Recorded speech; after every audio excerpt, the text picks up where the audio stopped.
Une tour de verre en plein soleil. À l'intérieur, des centaines de salariés tapent sur leur clavier concentrés. On est au cœur de la Silicon Valley, au siège d'un empire invisible, mais qui contrôle tout ce qu'on regarde. Chaque affiche, chaque pub, chaque vidéo YouTube, tout passe par leur logiciel. Sur la façade, un simple logo rouge et blanc. Adobe, Photoshop, Illustrator, Premiere, InDesign. Pendant 40 ans, ils ont tenu le monde créatif entre leurs mains. Mais ce que personne ne voit, c'est ce qui se prépare en coulisses. Aux États-Unis, des clients attaquent en justice. Adobe nous piège dans des abonnements qui sont impossibles à annuler. Sur les forums, les créateurs se révoltent. Leur IA vole nos images et nous remplace. Et pire encore, des concurrents qu'on pensait morts-nés reviennent pour les écraser. Figma, DaVinci, Affinity. Une révolution est en marche. Et pour la première fois depuis des décennies, Adobe tremble. Le modèle de l'entreprise qui semblait intouchable est devenu son propre piège. Mais du coup, comment un empire si puissant, si rentable, a-t-il fini par se couper de ses propres créateurs? Pourquoi la communauté qui le vénérait est aujourd'hui en révolte ouverte? Salut la Team Mindset, j'espère que vous allez bien.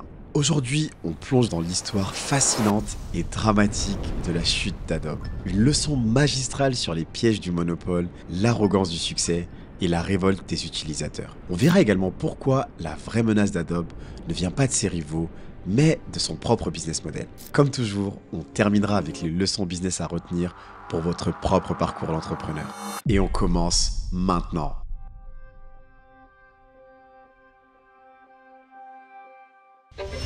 Deux ingénieurs claquent la porte de Xerox PARC. Ils ne sont pas fâchés, juste frustrés. Frustrés que personne ne prenne leurs inventions au sérieux. Un langage mathématique capable de décrire n'importe quelle image imprimée avec une précision révolutionnaire. Xerox PARC, c'est un labo de recherche mythique créé par Xerox dans les années 70, installé à Palo Alto en Californie. Le genre d'endroit où les cerveaux les plus brillants inventent le futur. C'est là qu'ont été créés l'ordinateur personnel, la souris, l'interface graphique, l'Ethernet.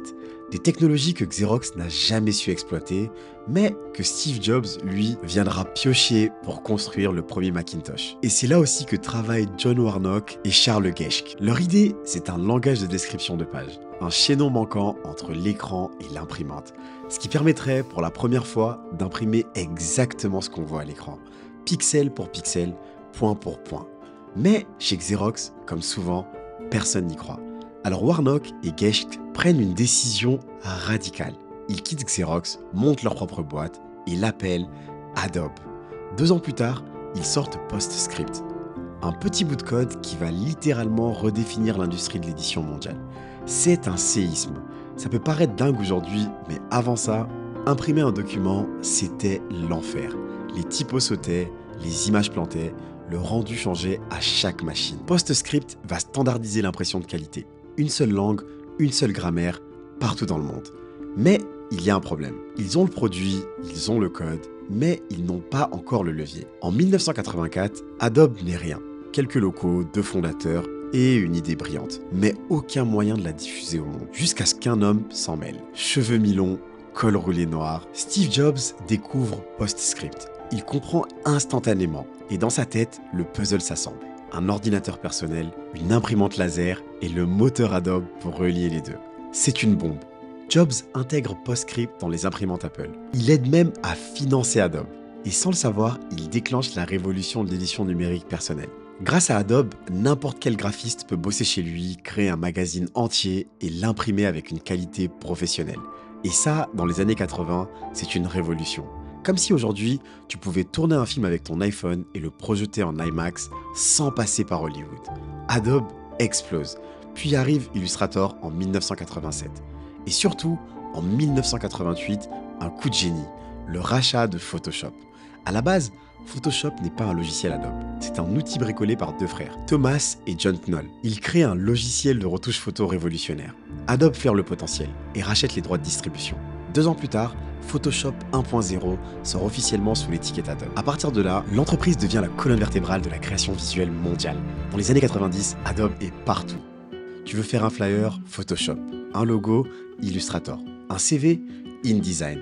Une vidéo? Premiere Pro bien sûr. Et tout ça, tu l'achètes une fois, environ 800 $, et tu l'utilises pendant 5 à 10 ans.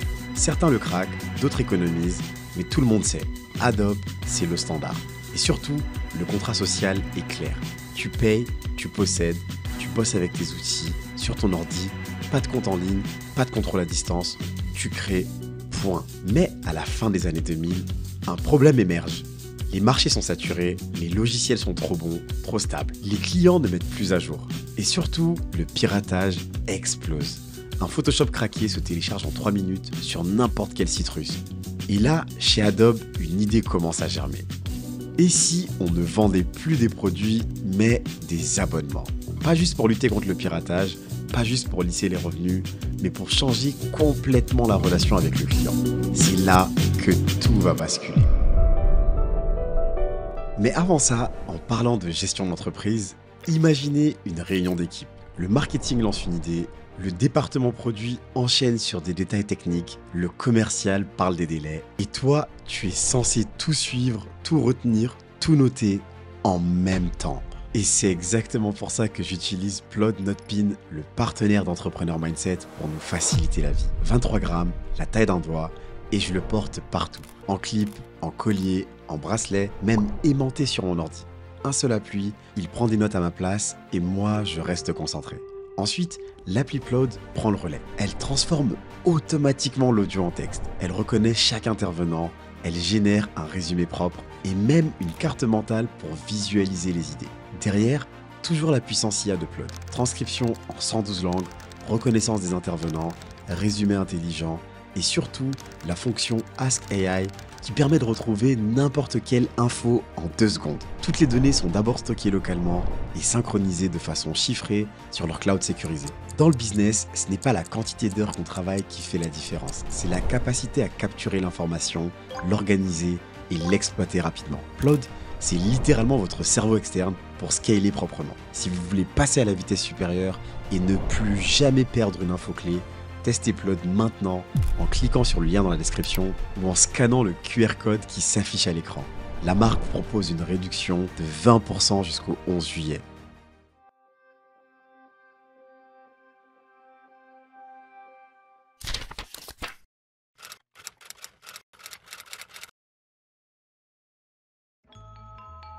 Adobe annonce quelque chose qui paraît anodin sur le moment. Photoshop CS6 sera le dernier logiciel à achat unique. Après ça, tout passera par le cloud.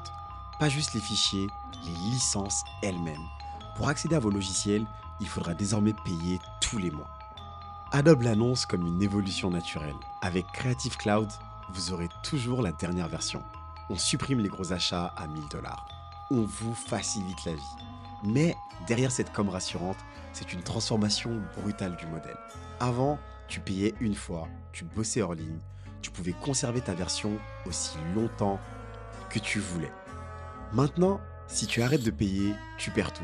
Plus de Photoshop, plus de fichiers compatibles, plus d'accès. Tu n'achètes plus un produit, tu loues l'entrée dans l'écosystème Adobe. Et pour une majorité de créatifs, de graphistes, de vidéastes, c'est un piège. Parce que tous tes fichiers sont en .psd, .ai, .indd, des formats propriétaires fermés. Tu es coincé. Tu veux partir, tu perds 10 ans d'archives. Tu veux bosser ailleurs, il faut réapprendre d'autres outils. En business, on appelle ça un switching cost, un coût de sortie si élevé que les clients restent même à contre-cœur.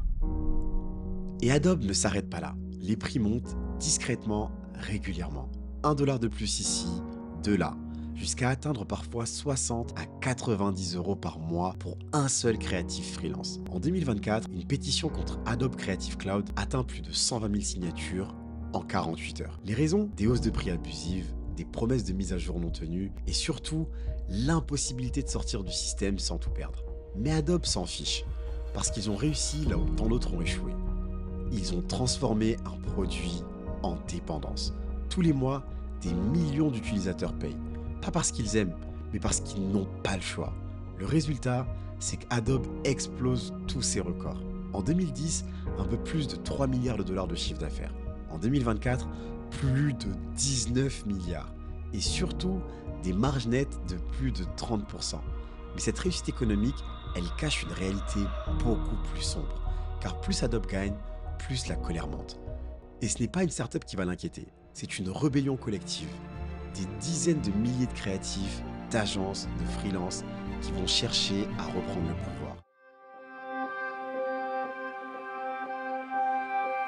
Un petit éditeur indépendant sort un logiciel inconnu du grand public. Affinity Designer.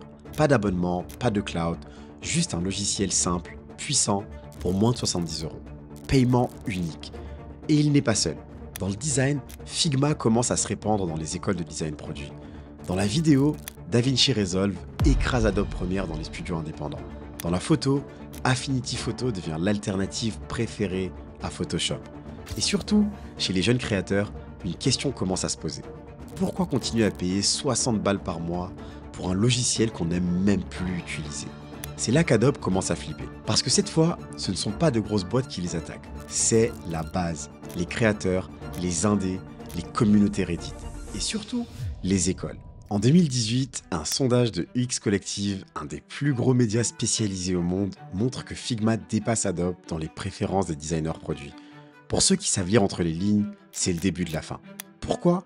Parce que Figma est gratuit, accessible depuis n'importe quel navigateur et surtout collaboratif en temps réel.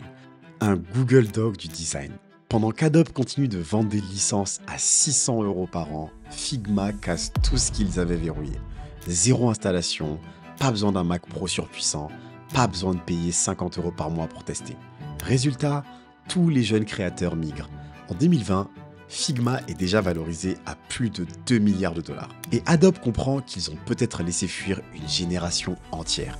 C'est un cauchemar. Mais au lieu d'innover, Adobe choisit une autre solution. La seule qu'ils connaissent encore. Ils sortent le chéquier. En septembre 2022, Adobe annonce le rachat de Figma pour 20 milliards $. Cash plus action. Une somme délirante, 20 fois le chiffre d'affaires de Figma. Pourquoi un prix aussi fou ? Parce qu'Adobe a paniqué. Il n'avait plus de marge de manœuvre. Il devait stopper l'hémorragie avant que les grandes boîtes tech migrent définitivement vers Figma. Mais ce move va se retourner contre eux. Les régulateurs américains, britanniques et européens bloquent le deal. Trop gros, trop monopolistique. L'acquisition est finalement abandonnée en 2023. Et Adobe se retrouve humilié. Pas de Figma, pas d'alternative et un aveu de faiblesse historique. Pire, cette tentative de rachat a réveillé tout le monde. Les créateurs comprennent que leur pouvoir est réel, les concurrents lèvent des fonds, les alternatives gratuites explosent. Et dans l'ombre, une nouvelle révolution commence à menacer tout l'édifice. Une révolution qu'Adobe ne peut pas acheter, une révolution qu'Adobe ne contrôle pas, l'intelligence artificielle. Et ce qui va arriver ensuite va profondément fragiliser tout leur modèle.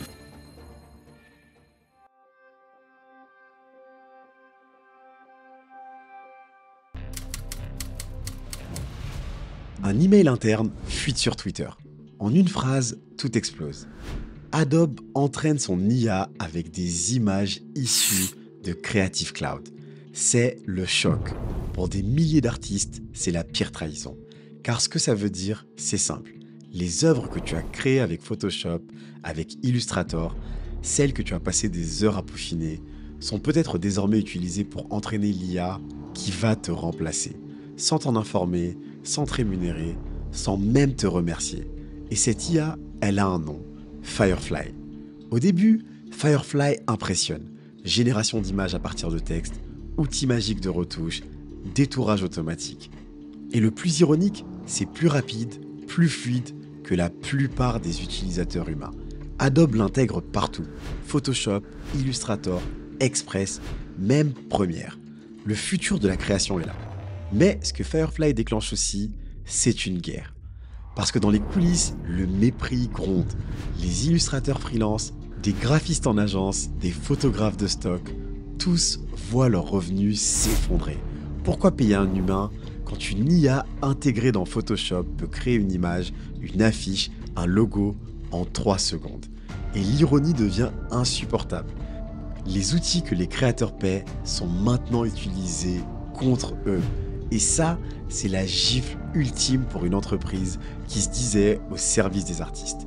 En plus, Firefly n'est pas seul. En face, Midjourney s'impose sur le marché. DALL-E avance. Canva lance Magic Design.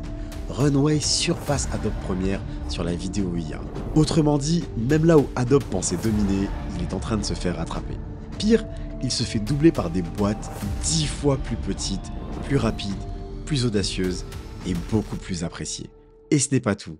En 2024, les médias découvrent que Firefly est massivement entraîné sur du contenu Adobe Stock, des images soumises par des photographes, des illustrateurs, des graphistes qui n'ont pas été clairement informés et certains découvrent que leurs propres images sont reprises et remixées par l'IA d'Adobe sans qu'ils puissent le bloquer. La grogne devient la colère. La colère devient l'appel au boycott et dans les forums créatifs, une phrase revient en boucle: Adobe a trahi ceux qui l'ont fait grandir. L'intelligence artificielle qui aurait pu être la rédemption est en train de devenir l'arme du suicide créatif. Et ce n'est pas une métaphore, car ce qui va arriver en 2025 va encore faire descendre Adobe d'un cran, un cran qui cette fois se comptera en milliards de dollars perdus. Vous vous souvenez du rachat raté de Figma? Eh bien, Adobe doit payer une amende de rupture d'1 milliard de dollars. En parallèle, les créateurs s'organisent. Canva devient un réflexe pour les petites équipes. Notion s'impose comme le Google Doc de la créativité. DaVinci écrase Premiere dans les studios indépendants. Figma reste gratuit, collaboratif et adoré. Et chez les jeunes designers, un nouveau mot se répand: dé-adobiser. En gros, supprimer Adobe systématiquement. Résultat, les procès s'enchaînent et pour la première fois depuis 20 ans, le modèle Adobe ne fait plus rêver. Une génération entière d'artistes, de designers, de monteurs ne veut plus de cette prison Creative Cloud. Ils veulent des outils plus libres, plus ouverts, plus humains. Et Adobe, au lieu de les écouter, a préféré les surveiller, les enfermer, les remplacer. Et comme promis, voici les 2 leçons business mindset qu'on peut tirer de cette descente aux enfers silencieuse. La première leçon, c'est de ne jamais mépriser ceux qui vous ont construit.